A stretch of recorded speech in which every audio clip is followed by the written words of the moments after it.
Hi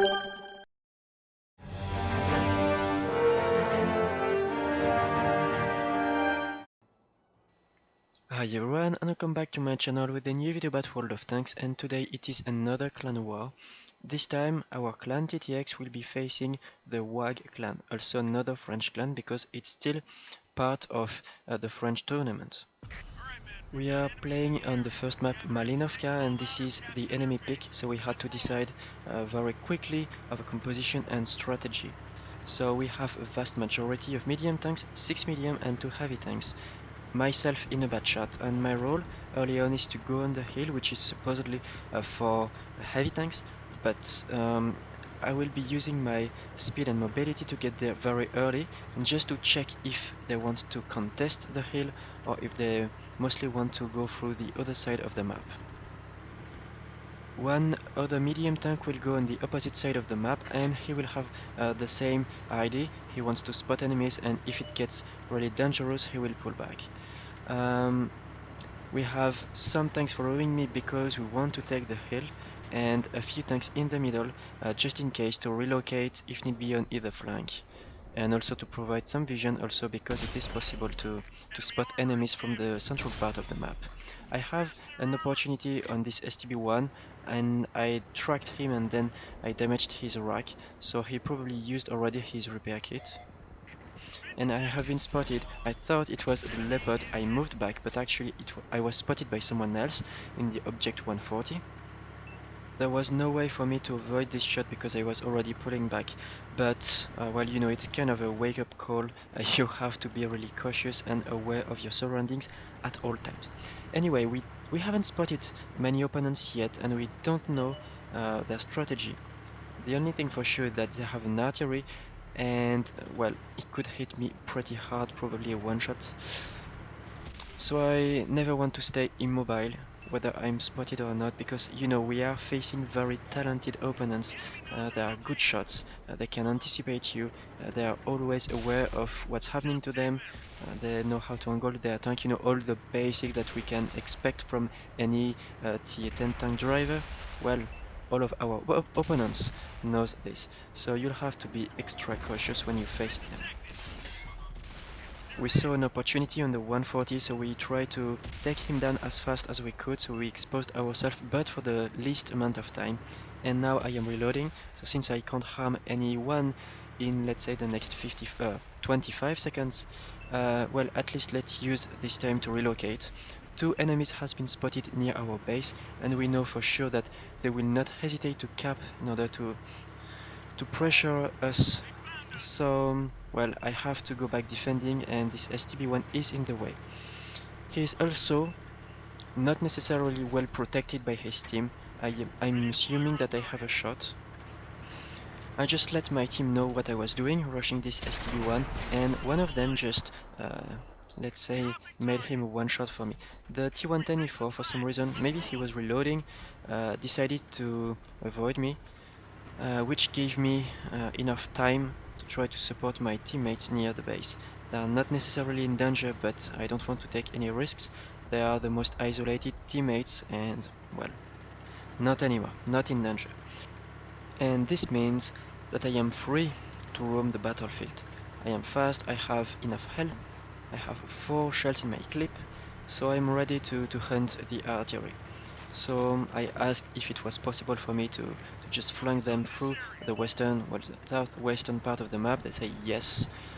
So here I am, trying to get some vision and, if possible, trying to get the artillery. Meanwhile, the majority of our team is trying to be attacking from the other side, and they were asked to not take any risk, because at that point we have the numerical advantage. So the idea is to keep it for as long as we can, and this will be certainly our key to victory.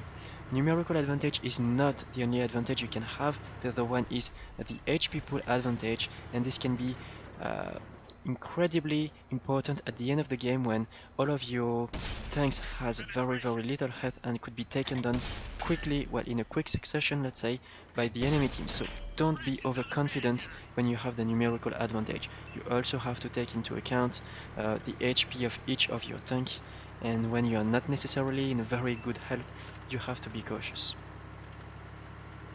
Only 3 enemies remaining, 2 of them has been spotted, the third one is the artillery, so there's no doubt now we have enough advantage. So we decided to rush them. I wish I could join them, but I am still reloading, so let's get closer. I just spotted the artillery on my right, so I will have enough time to reload. I know that I will be ready when I will be in position. I'm trying to get as close as I can. He's not facing me, this is why I could go in a straight line. And as soon as he was in position to hurt me, I tried to circle him. I got lucky with this shot, but my main goal was to distract him for the rest of my team to finish him off. So the result is the same. The artillery piece is down and the first victory is for us. This is rather important just because it affects heavily the motivation and the mentality, let's say, for the remaining games. So taking the first lead is always important in a clan war. Maybe this can lead to overconfidence, but at least it will mitigate the pressure in the following match. So now we inverted spawns, and I am in my IS-7 again. I want to go for the hill, but this time I will obviously not have the mobility to fall back and relocate easily, but at least I will have the armor to contest it. In this clan war we wanted to get very different strategies each time we switched spawns, just to avoid the predictability, because we are facing a highly skilled clan and they actually haven't lost any game. Well, they lost a few games, but not any war previously against any other French clan. So we knew that this would be the hardest clan to defeat in this tournament. So this is why we were quite ready. We prepared a few different strategies and we wanted to surprise them. This is why we have 4 medium tanks rushing the southeast of the map, and at first we didn't spot any opponent, so we thought, okay, they are going to contest the hill, it is time to rush very aggressively, very early. Little did we know they were in a very defensive positions, and they managed to get unspotted for long enough, let's say. And now the result is that we have 4 medium tanks in one side of the map and the rest of the team in the complete opposite side, which means that we can't support each other. And we are counting on the fact that they would not react fast enough, or let's say that we would have the possibility to kill 1 or 2 tanks before dying. This was risky, certainly, and it didn't pay for us. Anyway, we tried, and in our side of the map, we had to face some heavily armored FV215B. I don't know how to pronounce that. My first shot damaged his rack because I had his side, but now he's scraping. I don't see his lower plate. Well, it's very angled. Managed to penetrate, not an easy shot. I managed also to absorb 1 shot for my tracks, so this is a good start for me, but apparently our allied tank in the opposite side of the map are taking a huge beating. And since my tank is not fast enough to relocate, I will have to face whatever is in front of me. So my original plan was to finish off opponents before damaging other ones, but again, I don't have this opportunity. I could progress faster on the hill. This was actually pointed out to me afterwards, so yeah, I could have other angles by progressing on the northern side of the map. I stopped here just because I had some angles on the sides, so I thought it was a pretty good position, but not good enough. Imagine for 1 second that we can clear the map of those 2 heavy tanks. It would allow the 2 tanks in D7 to support the rest of our team, but they were stuck for quite a long time, and the 4 tanks in the opposite side of the map has already died. It is not over yet. We still have a lot of health between the 4 remaining tanks, but you know, we are seriously outgunned. Our biggest annoyance, let's say, in this game were those 2 heavy tanks in the central part of the map, those 2 FVB. We were not able to damage them fast enough, even with gold ammunition, and they slowed us very efficiently. And this, well, coupled to the fact that 4 tanks were completely isolated and outnumbered on the other side of the map, well, it did not go well for us. So following the orders of the rest of the team, I am progressing on the hill and trying to get some angles. This object 140 is a one-shot kill, so he's a priority target. But I don't have an angle on him, so I'm trying to finish off at least one of those two heavy tanks. I just managed to do it. I got spotted in the process, not a problem, I can fall back, but again, now we are certainly not safe because our base is threatened. One of the enemies is in there, and we can't turn back easily. I mean, my IS-7 is not so fast, and even if we do, we will expose our tanks, our rears and sides, most notably, to the opponent. And you know, you never want to expose your rear to an FVB 183.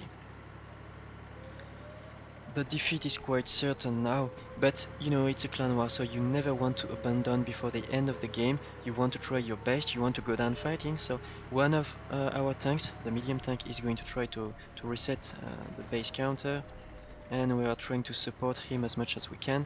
But still, this position for me is not so great. I don't have the gun depression for it, and if I want to shoot, I will have to expose seriously my tank. So this is not an optimal position for me.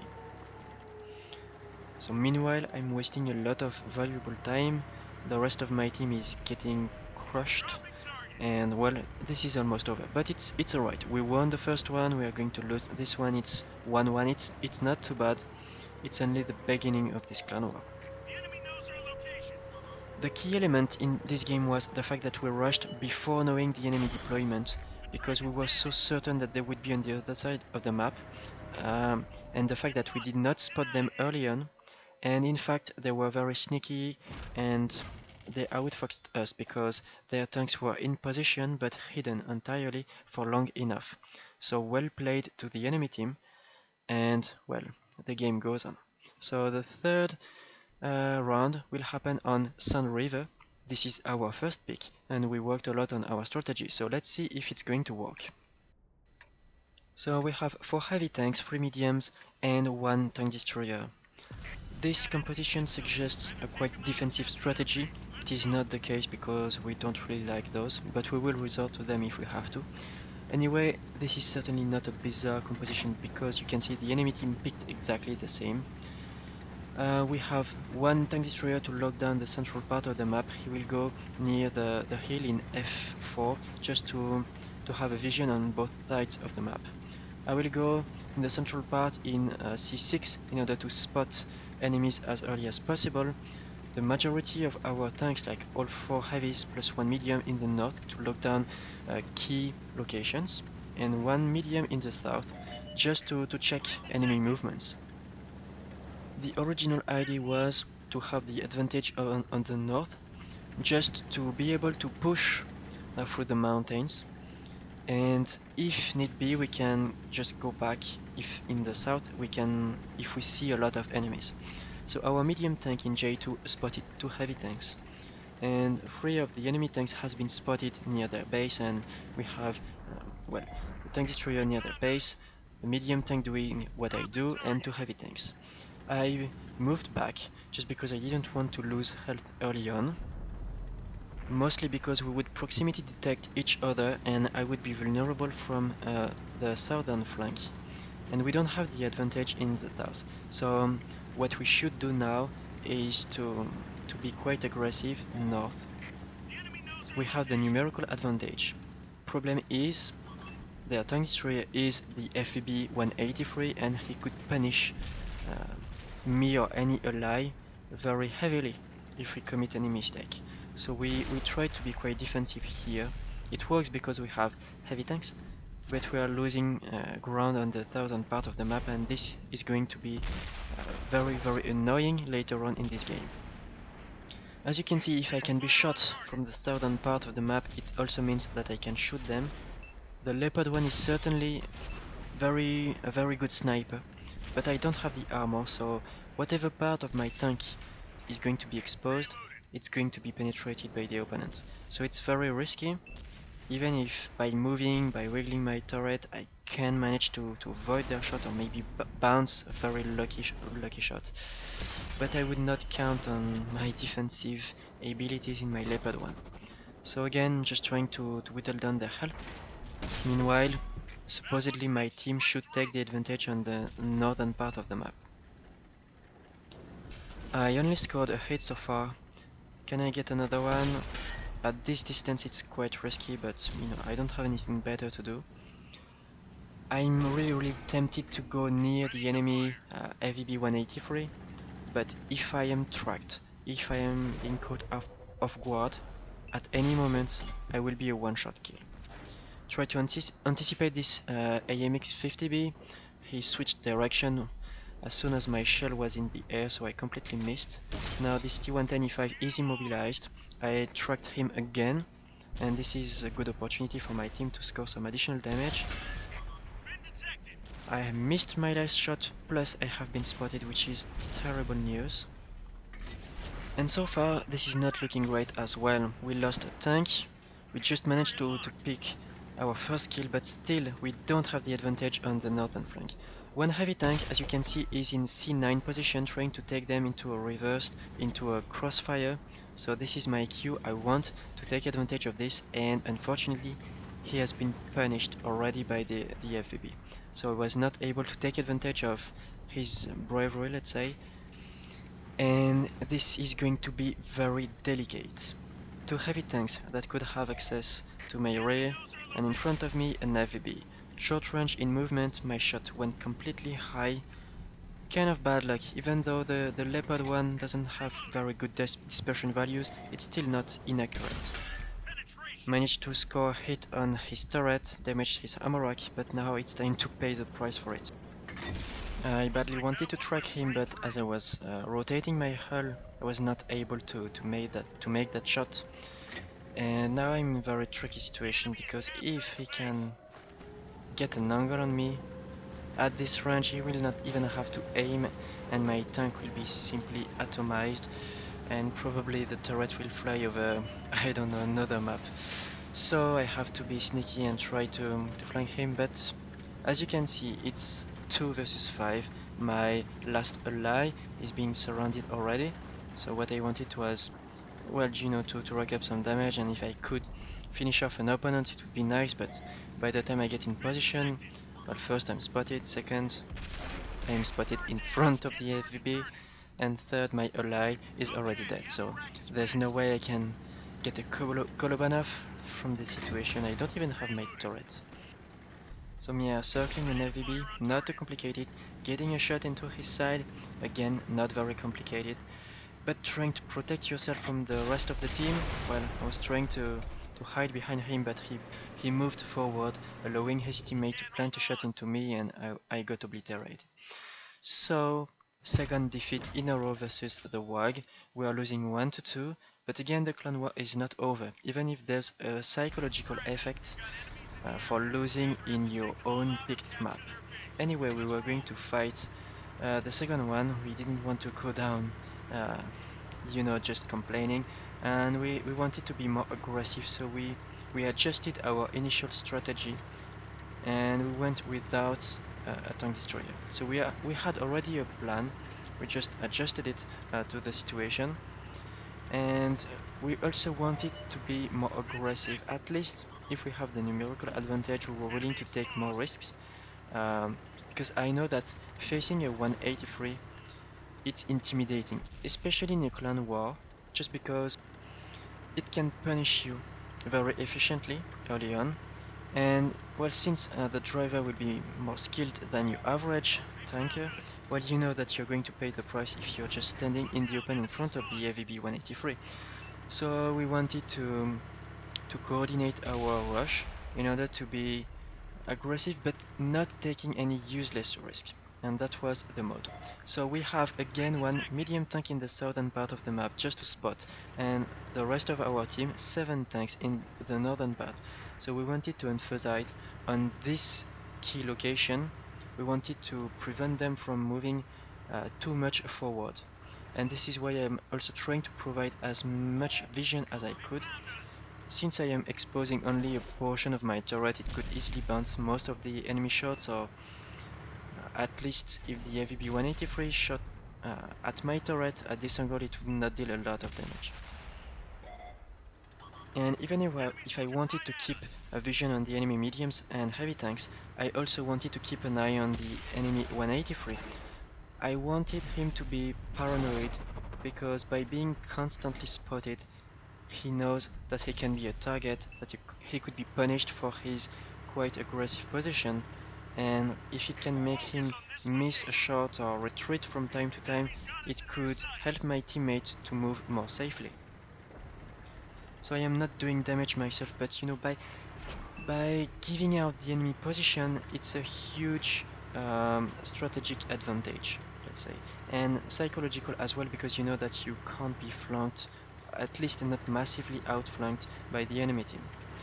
So I am retreating just because our base has been threatened. We have one medium tank almost inside the cap circle and at least one other enemy supporting him. Since I have a very agile and fast tank this time, I have the possibility to either damage them or to spot them for my team. Problem is, the E100, it's going to be a pain. Not only it has great armor, but also a massive hit pool. So if I go up trying to defend the base, I will expose myself to the E100. This would be a terrible move. I will be punished for that, and I will do that only if I have to, if there's no other possibility. When you want to damage a E100, if you have regular ammunition, you can go for the top horizontal bar.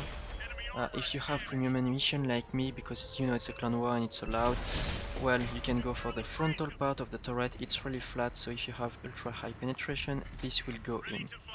But he's also firing hit at me, and he can pen me quite easily. He's now angling his turret, which is a very good decision, because even with hit ammunition I can't pen him if he's angled. So I can only punish him if he shows his turret really flat. And hit ammunition, well, in my turret it could bounce. Not 100% of the time, but from time to time it could bounce. So what I wanted now was to circle him and possibly track him. It's not really easy because, as you can see here, I have a massive rock. I managed to dodge his shot. It means that now I have the DPM advantage. Even if I don't have the armor, I can still damage him. I was going for the track here. He was too angled, so I missed my shot. It bounced. I reversed, trying to dodge as many shots as I could. Managed to plant one, but now he's being assisted by a 140 and I did not have the time to finish him off. But as you can see, this is going rather well, because my maneuver not only delayed the E100, but it forced the enemy in the cap circle to go after me. So I bought enough time for my team to come back and to defend the base. We also have the numerical advantage. We're winning 5-3. Two of our tanks are seriously damaged. They are one-shot kills, so it means that we will have to protect them if we want to keep the numerical advantage. But this won't be a problem because we have a full tank, well, a full life heavy tank. Plus our other heavy tank in E0 is ready to flank them. So if we don't massively screw up at this moment, we will win this one without problem. Our priority should be those two tanks close to our base, the Object 140 and the E100, especially the E100 since is a one-shot kill, but apparently the configuration of the terrain allowed us to plant a lot of shots in the enemy AMX-50B, which is now dead. So 5 versus 2, it's almost a guaranteed victory. It's now time to push together. As long as we keep our healthy tank in front of the other ones, there's no way we can lose it. And since I will not have the time to cover this entire clan war in a single video, I will cut it in half, so this will be the last round in this video. I hope it was instructive and entertaining. If you have any question about clan wars like organization, how to enter one, how to compete, let's say, if you have any question, let me know in the comments. And if you enjoyed this video, please consider giving it a like and subscribe to my channel, it really helps it out. So thank you for watching and see you in my next video. Cheers!